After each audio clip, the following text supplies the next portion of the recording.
Hi everybody, welcome to our Two Red Robins Flower of the Month, and this month we are bringing you the most glorious magnolia.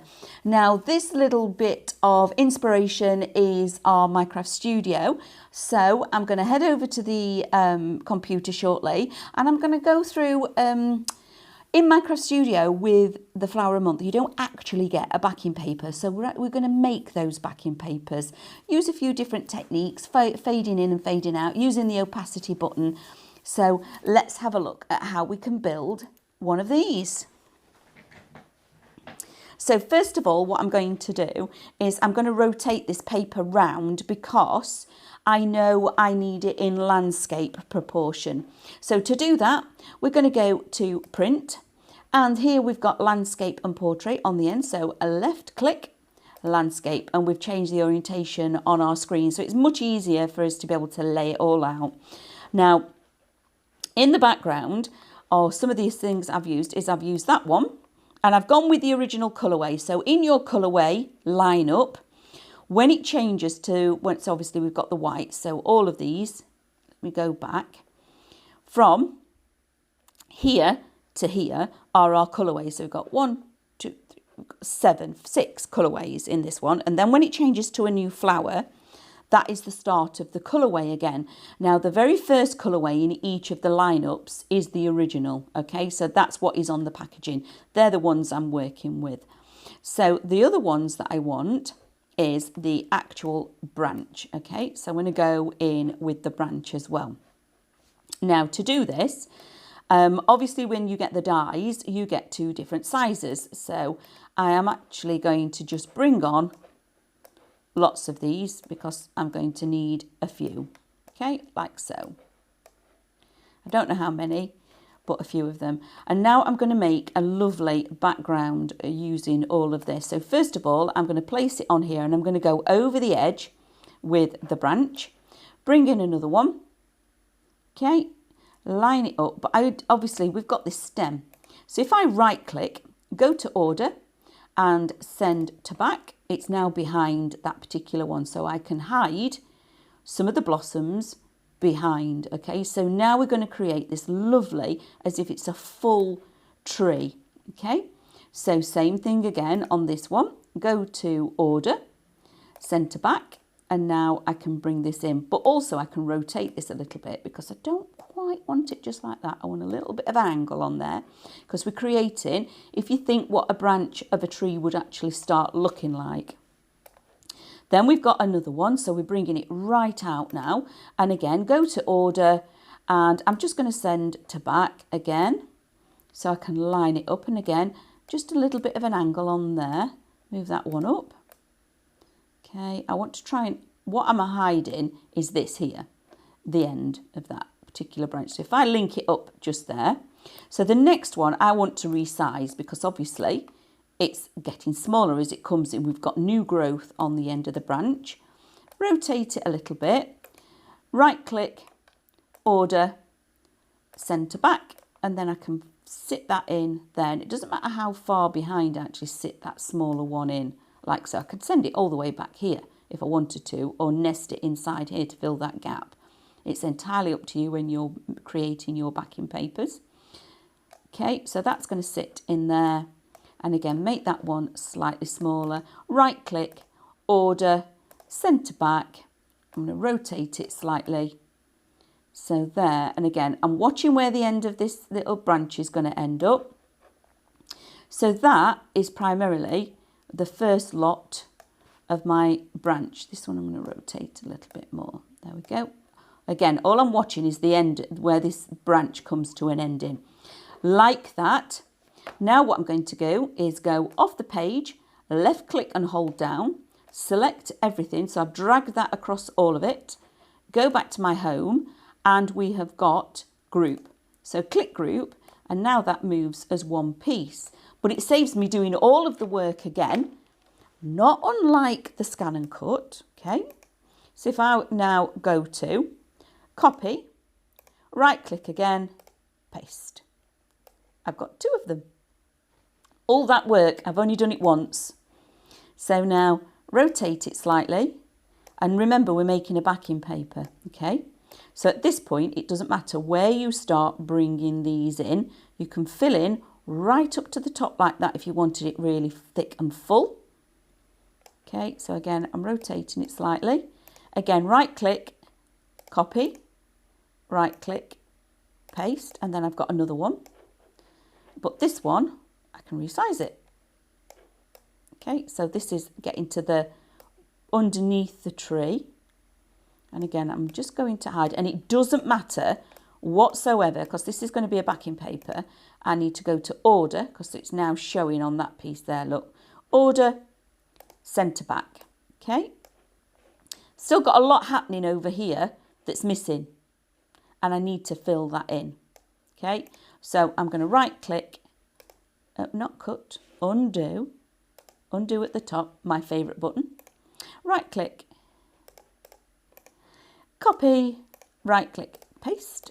And this one I can now make it a bit smaller. Okay. And also, oops, be patient. There we go. And now I can fill in with this one. Okay. And again, right click, order, centre back. So now we're using this little element. I'm going to copy, paste, and I'm going to do the same thing a couple more times. Paste. And I'm wondering if I just say paste, does it give me another one? Yes, there we go. Okay, so now all of this is filling in on more of the detail.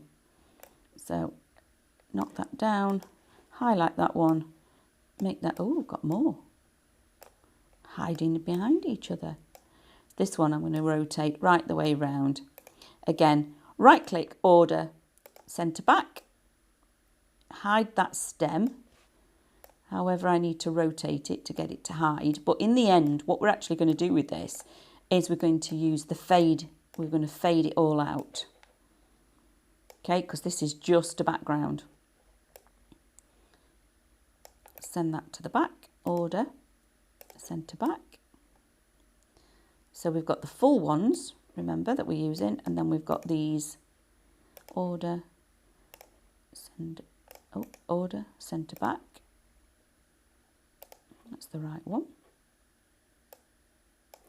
So all we've done is we've literally filled the page, okay? Nice and full. So remember, we grouped it all. So we're going off the page again, left click, drag it over everything, and we're going to group. Oops, do that again. Off the page, left click over everything, group. So now I'm going to use the opacity on this. Has it grouped everything? Not quite. Okay, let's do that again. Move that out the way. I'm overlapping all of it and group. There we go. I just couldn't get far enough away. So now I'm going to go to my effects, and where it says at the top, it's the very first button that we come to. So I'm going to take that opacity down because it's a backing paper. Okay, roughly about 35, 36. Happy with that. Then remember, we brought this one on. Now this one, we're going to make it, oops, put that back, super big. Very big, like that. Okay, and again, we're going to take the opacity down of this one, like so. Then I'm going to right click, order, send backwards. So now I've got 2 layers going on there. Okay, then we're going to go to our brushes, and I'm going to pick up my picker. In fact, no, we're not. I'm going to go back to files. I'm going to pick up the original colour. Okay, then I'm going to go to brushes, pick up my picker, and I'm going to tap on here. It's picked a really pale colour. Now that may not have seen, if I tap again, let me show you. Picker, it changes this big box. That's what the effect is that we're going for. So I want a really subtle pink, which is this. Now if I press set, rather than it having these white spaces here where nothing is, I'm going to press set, and that's gone a really nice light pink. But it all works because I've used the colourways that are actually in here. So now what I will then do is go to Digital Punch, Basic Shapes, and I'm just going to have a little look for, that'll do, click that on there, highlight that, and then highlight that. I might have to group all of this together, so I might have to go back a step, but we can have a go. And we are going to keep the inner. Yeah, I do need to group it all together. So again, coming off here, oops, you put that back, click off, highlight all of it.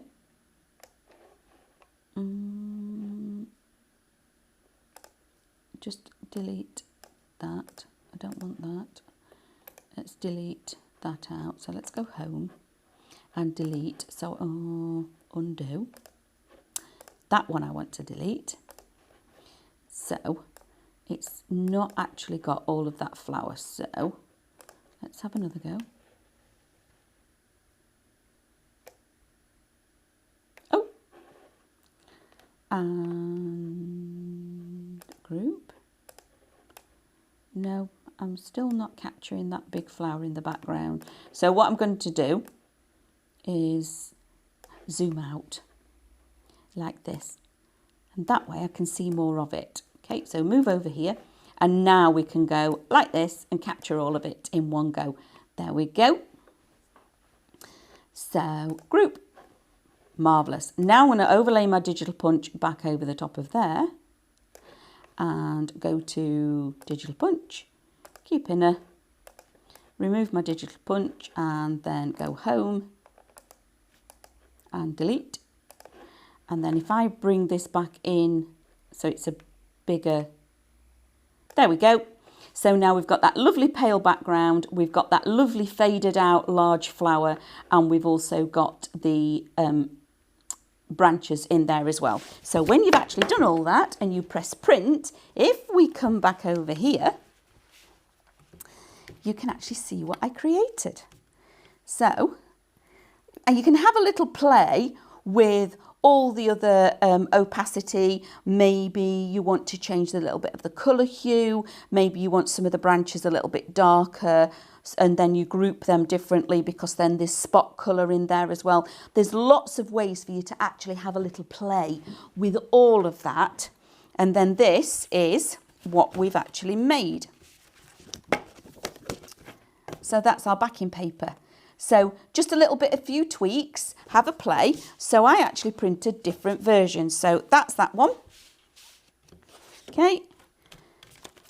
There's a big hole in that one because I've used it on my scan and cut. Okay. So don't be go, whoa, how did she manage to do that? That is actually, I've used it for my demo. So coming up, you will see where that has gone. And then, so there are slight variations on all of these. That one's a little bit darker. I changed the hues a little bit.